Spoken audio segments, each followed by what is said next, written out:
Nah, ini langkah-langkah penyelidikan KLB. Jadi teman-teman akan menemukan bagaimana sih caranya kita melakukan penyelidikan KLB gitu ya. Yang pertama tentu kita kita belum akan memulai penyelidikan KLB kalau belum mendapatkan informasi adanya indikasi KLB. Jadi informasi adanya indikasi KLB ini bisa didapatkan dari petugas di lapangan ya, petugas di lapangan atau misalnya dari masyarakat.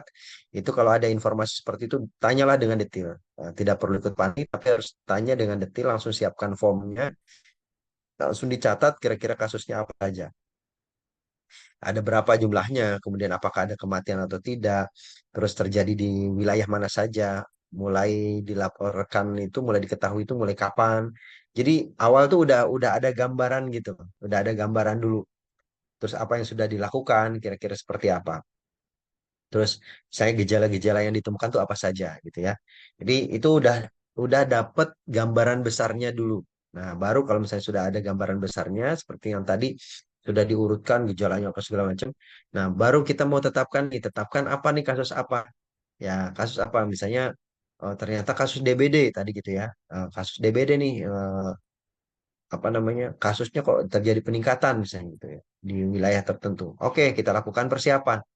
Persiapannya kita siapkan formnya, kemudian kita siapkan apa namanya eh, mungkin mungkin apa ya istilahnya itu, ya hal-hal lain yang teknis ya, terutama form, kemudian juga mungkin koordinasi-koordinasi tertentu ya di lapangan. Biasanya kalau kalau kita mau turun investigasi, oh itu kita koordinasi-koordinasi tuh ke lapangan.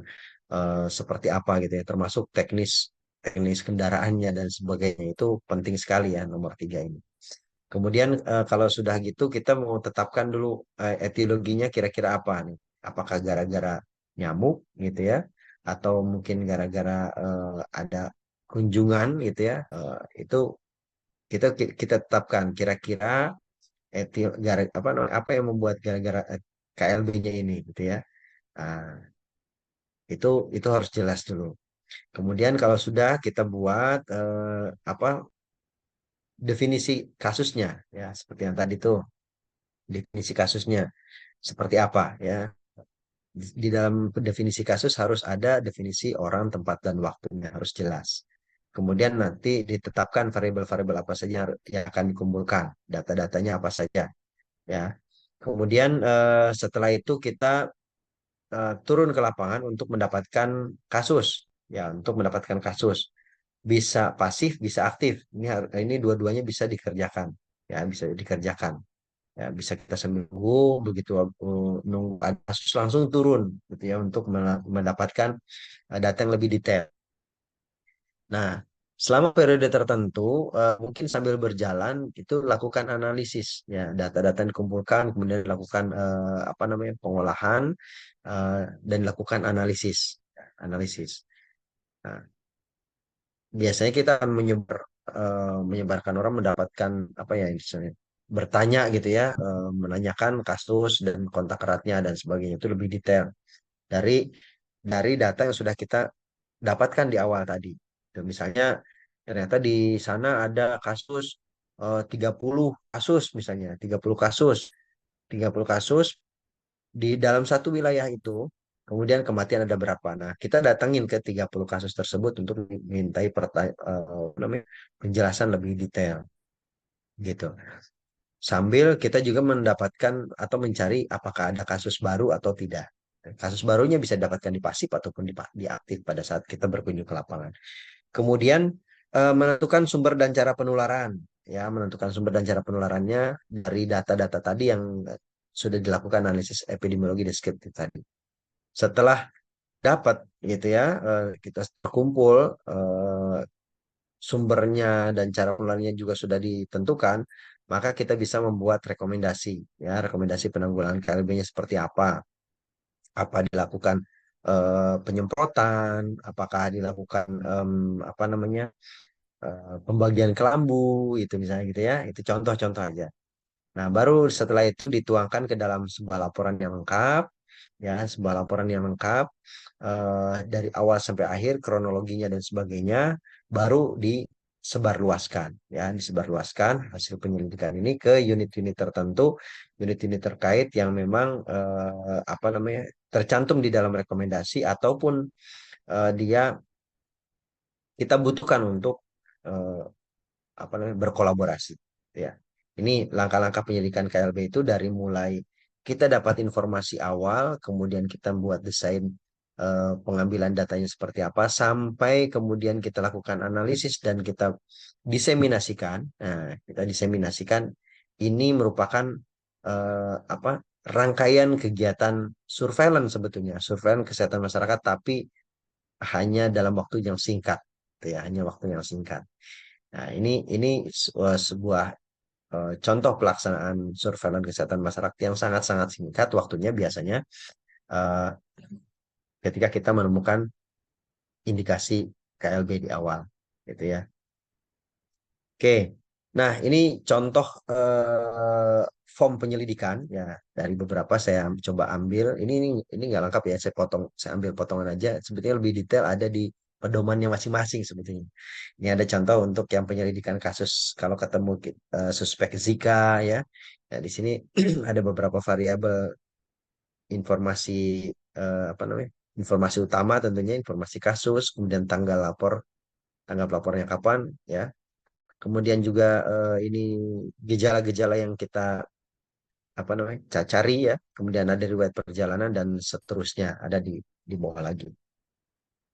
Kemudian yang ini misalnya ini untuk yang meningitis. Nah, dia meningitis yang meningitis itu contohnya ada identitas pelapornya, ada identitas penderita dan seterusnya. Di bawahnya ada lagi ya. Ini saya ambil di halaman satunya saja gitu.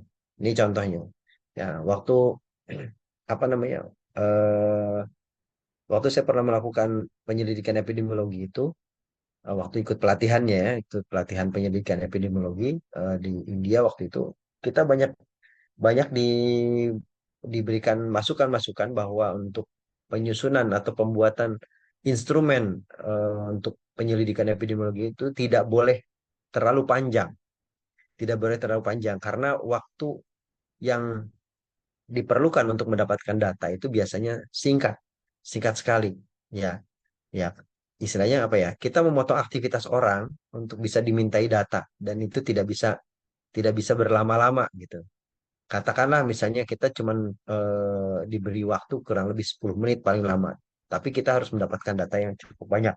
Kan eh, apa ya? Terlalu tergesa-gesa dan tidak bisa mendalam. Jadi kalau bisa dipersingkat sedemikian rupa ya, dipersingkat sedemikian rupa. Jadi kita perlu tahu dulu nih di awal tujuan tujuan kita tuh apa sih gitu ya, mau melakukan PE ini mau nyari apaan gitu. Ya udah, yang ditanyakan adalah yang berkaitan dengan tujuan itu saja. Jadi tidak tidak panjang lebar sebetulnya. Jadi format-format PE yang sudah dibuat apa penyelidikan epidemiologi yang sudah dibuat ini merupakan format yang generik yang sebetulnya bisa kita ringkas, bisa kita apa namanya tanyakan sesuai dengan kebutuhan di lapangan dan sesuai dengan tujuan yang kita kita buat di awal sebelum melakukan investigasi, gitu ya.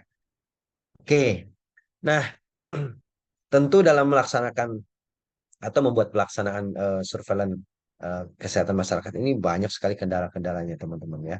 Kendala-kendala itu banyak sekali. Ya tentu namanya kendala kalau ketemu kendala ya harus dicari solusinya ya. Jadi nggak bisa nggak bisa apa ya istilahnya itu nggak bisa dibiarkan saja sebagai kendala.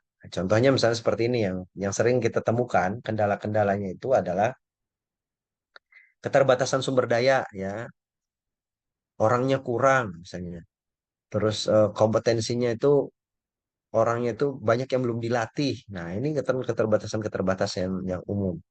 Ya, tentu kalau kalau ketemu eh, apa namanya keterbatasan seperti begitu ya berarti kita harus dicari pangkal masalahnya apa sebetulnya. Harus diinventarisir, harus dicari.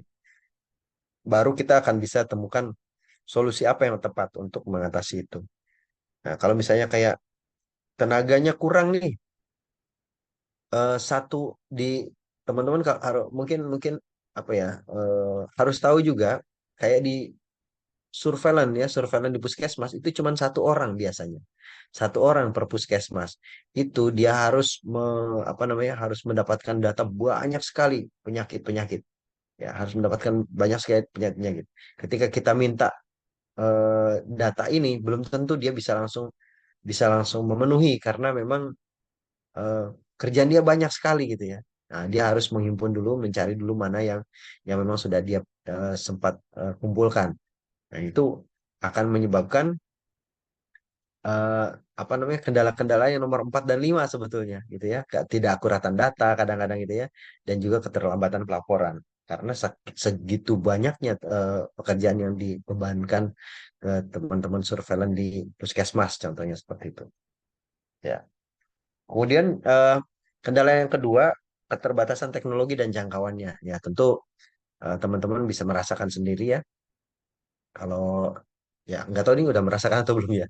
Yang jelas kami semua sudah pernah merasakan namanya apa namanya, kita mendapatkan laporan di daerah kepulauan gitu ya, yang sulit sinyalnya itu luar biasa sekali itu ya.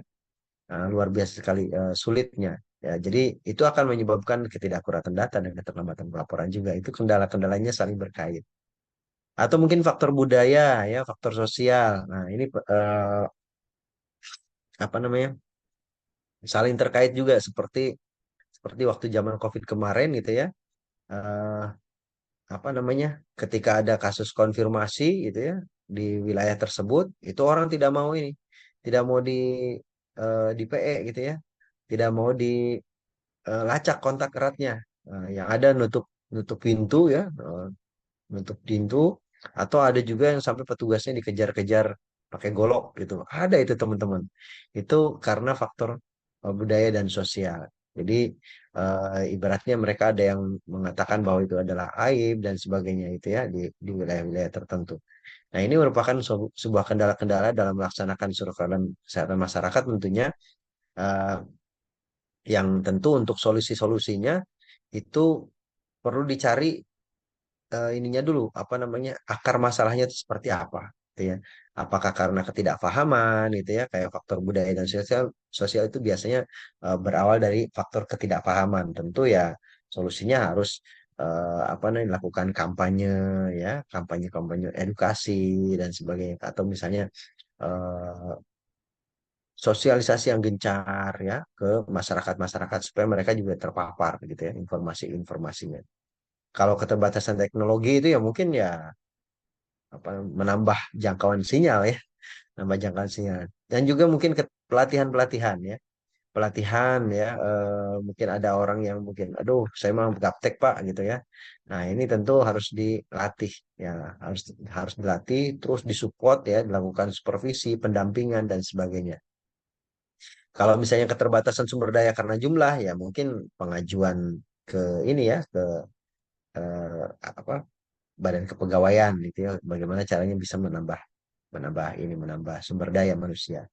Nah, kemudian strategi secara umumnya untuk meningkatkan kinerja itu ya pertama meningkatkan sumber daya manusia tadi, pelatihan-pelatihan ya kan. Kemudian juga apa ya, meng-hire tenaga-tenaga yang kompeten ya, tenaga-tenaga yang sudah kompeten. Kemudian juga tadi latihan secara reguler, baik reguler maupun mungkin OJT gitu ya, eh, tidak reguler. Kemudian mengadopsi teknologi terkini, nah, tentu diikuti dengan pelatihan reguler ya. Jadi apa namanya, banyak sekali sekarang teknologi terkini yang bisa digunakan. Misalnya menggunakan apa, untuk melacak kontak erat itu menggunakan Bluetooth ya, itu waktu itu pernah ini pernah diterapkan juga. Namun tidak sampai lanjut kalau nggak salah itu ya. Atau kayak sekarang ada lagi yang konsultasi jarak jauh gitu ya, konsultasi jarak jauh menggunakan telemedicine gitu ya. Itu juga bisa diambil datanya tuh teman-teman ya, bisa diambil datanya seberapa banyak orang yang berkonsultasi dan sebagainya. Kemudian yang strategi berikutnya melakukan kampanye edukasi masyarakat ya. Ini eh, paling harus paling sering dilakukan sebetulnya gitu ya, dalam rangka kita apa namanya, meningkatkan komunikasi risiko ke masyarakat sehingga masyarakat itu lebih banyak teredukasi dan teredukasi terkait dengan program-program kesehatan yang ada. Jangan sampai eh, semakin banyak yang anti vaksin dan sebagainya seperti itulah contohnya ya. Kemudian yang keempat, peningkatan kerjasama kolaborasi antar institusi. Nah, ini yang saat ini sedang gencar di eh, dibuat, seperti ada pendekatan One Health. Pendekatan One Health ya, kayaknya waktu itu pernah saya sampaikan juga ya. Jadi pendekatan One Health itu kita meningkatkan kerjasama antar institusi. Ya, itu banyak sekali institusi yang kita kerjasama. Kalau misalnya kesehatan manusia ya, kesehatan manusia itu berarti di dinas kesehatan misalnya itu ya. Kemudian kesehatan hewan itu nanti kerjasama dengan dinas pertanian atau Kementerian Pertanian atau dinas apa hewan ya apa dinas peternakan, sorry ya, dinas peternakan. Kemudian ada satwa liarnya dengan KLHK ya, dan KLHK atau mungkin apa namanya dengan Kominfo atau juga Kemendagri ya. Itu kita kolaborasi terus atau mungkin dengan apa namanya universitas-universitas. Nah, terus laboratorium-laboratorium atau misalnya peneliti-peneliti. Nah, ini kita kerjasama nih untuk mendapatkan kolaborasi yang maksimal terkait dengan bagaimana caranya melakukan pengendalian suatu penyakit. Nah, ini sudah terasa sekali pas zaman apa namanya, pas zaman COVID ya. Itu eh, empat pilar kalau nggak salah ya dari pemerintah, kemudian juga akademis, kemudian juga dari segi apa tuh jurnalis ya, jurnalis dan dari eh, private sector ya, private sector itu dalam arti perusahaan-perusahaan swasta itu bisa berkolaborasi, bisa mendapatkan sebuah kerjasama yang maksimal untuk bisa meningkatkan upaya pengendalian. Nah, contohnya jadi apa namanya ada sponsor untuk APD ya, pengadaan APD, kemudian sponsornya macam-macam lah. Ini merupakan salah satu strategi untuk meningkatkan kinerja surveillance juga sebetulnya. Ya, jadi saling mensupport gitu ya, saling mensupport. Bahkan ada yang sampai apa namanya dari perusahaan asing ya, swasta itu memberikan dukungan kepada laboratorium ya untuk pengadaan reagennya, kemudian pengadaan vaksin dan sebagainya. Kemudian pemanfaatan teknologi canggih ya, banyak sekali sekarang teknologi-teknologi yang bisa bisa dimanfaatkan untuk apa namanya melaksanakan kegiatan surveillance ya. Jadi mungkin teman-teman itu jangan sampai terpaku untuk melakukan analisis data itu hanya menggunakan Excel. Ada lagi cara yang lain gitu ya. Untuk membuat eh, pelaporan pun sebetulnya bisa dibantu dengan teknologi AI ya kan. Ada artificial intelligence ya. Teman-teman mungkin bisa bisa memanfaatkan itu semua untuk bisa apa namanya melakukan analisis data, kemudian juga membuat pelaporan yang bagus gitu ya dan sebagainya. Itu merupakan salah satu atau beberapa poin penting untuk bisa dijadikan solusi terhadap kendala-kendala yang tadi biasa muncul pada kegiatan surveillance kesehatan masyarakat. Oke, baik, mungkin itu ya eh, presentasi yang bisa saya sampaikan terkait dengan pelaksanaan surveillance kesehatan masyarakat. Ya, jadi eh, memang untuk pelaksanaan surveillance kesehatan masyarakat itu suatu kegiatan yang sangat kompleks ya, kegiatan yang sangat kompleks walaupun memang ada di dalamnya eh, apa namanya surveillance yang singkat gitu ya, surveillance yang singkat, tapi bisa mendapatkan atau bisa menghasilkan rekomendasi yang cukup powerful juga sebetulnya. Ya, jadi teman-teman ini di sesi yang ini saya kira ini merupakan sebuah kompilasi ya, kompilasi dari apa yang sudah teman-teman dapatkan di sesi-sesi sebelumnya. Eh, Bagaimana cara melaksanakan di masyarakat gitu aja. Bagaimana cara melaksanakannya di masyarakat. Nah, jadi teman-teman bisa membuat desain yang cukup komprehensif dari mulai merencanakan sampai merencanakan kegiatannya sampai merencanakan evaluasinya. Oke, baik itu saja barangkali mudah-mudahan bermanfaat dan teman-teman bisa nangkep apa yang sudah saya sampaikan. Terima kasih banyak. Selanjutnya saya kembalikan barangkali ada yang mau didiskusikan. Terima kasih. Assalamualaikum warahmatullahi wabarakatuh. Waalaikumsalam warahmatullahi wabarakatuh. Terima kasih banyak Pak Nasir atas penjelasannya yang luar biasa sekali ya. Memang sesi ini adalah sesi ibarat kata kita review dari awal kita pertama kali belajar surveillance sampai bagaimana prakteknya secara teori dan juga bagaimana prakteknya nanti di lapangan gitu ya. Namun untuk mulai besok ya pertemuan besoknya sudah langsung kita pada ke khusus materi khusus penyakit-penyakit tertentu ya Pak Nasir ya. Nanti kita akan Ya, ada beberapa perbedaan ya Pak Nasir dalam pelaksanaan surveillance di beberapa jenis permasalahan kesehatan ya.